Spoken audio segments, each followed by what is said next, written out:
President Trump is set to speak about the operation there at that news conference. We're going to bring that to you. But first, let's go ahead and bring in ABC News contributor and former Deputy Assistant Secretary of Defense for the Middle East, Mick Mulroy. Mick, it is good to see you. This is an operation that's quite unlike anything else that we've seen in recent years here. And this operation, is it legal under international law? How do you expect the Trump administration to make its case?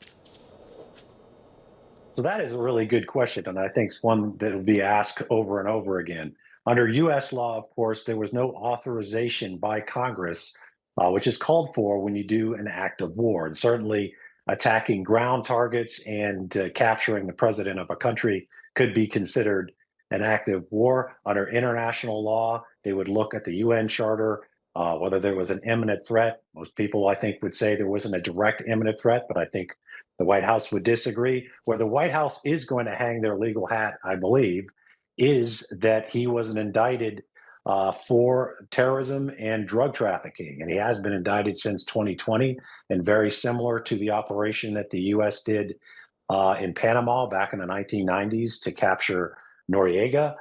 That is what they have done again. So it was under law enforcement auspices. And that is what they're going to say is the legal basis for conducting this operation.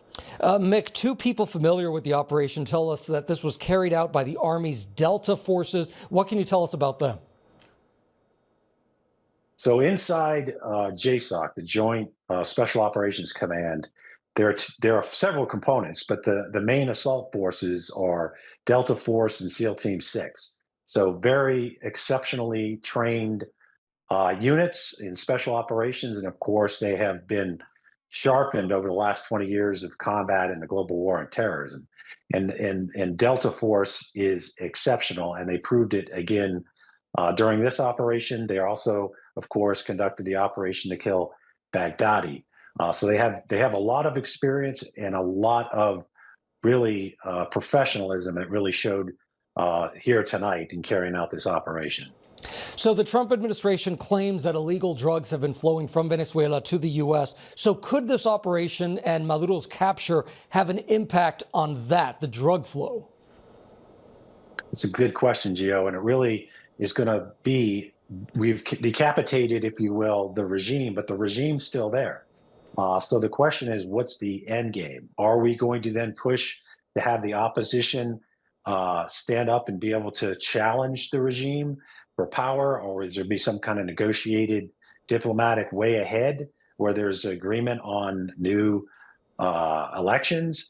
Because if that's not the case, and they are in fact running these drug boats, they rely on that and this oil revenue to keep the regime in place, and that's why the U.S. is focused on countering these narcotics shipments and certainly seizing these large tankers. The tankers especially, about 90% of their funding comes from the sale of illicit oil. So the U.S. might continue that mission. It might not be over just because Maduro's now in custody. Well, and that's a central question here. Do you think that we could see more action from the U.S. if Trump doesn't like what he sees in the aftermath of this operation?